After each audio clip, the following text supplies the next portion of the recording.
ใจในที่เคยดูหรือดูมา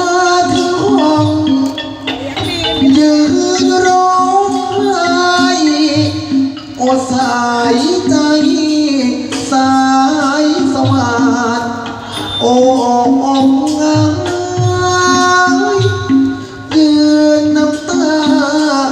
ไหลตกอกเฉลยสุดเอื้อนเอ่ยบอกกับเมียระเหี่ยใจ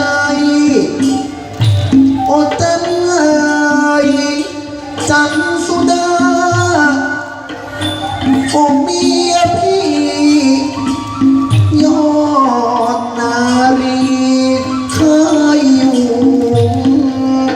เคยชิดไกลถึงเวลาวาระที่จะต้องไกลยอดดวงใจสายสว่างเคยคู่กันหยิบกระดาษวาดอักษรตอ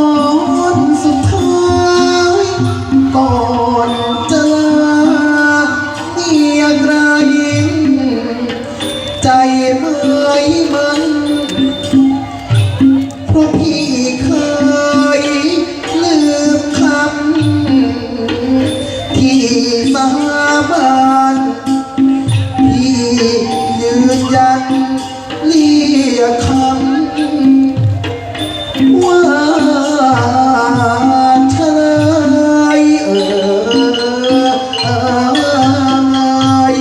ตกเป็นเตย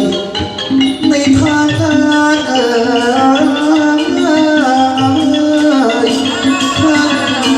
้ำตา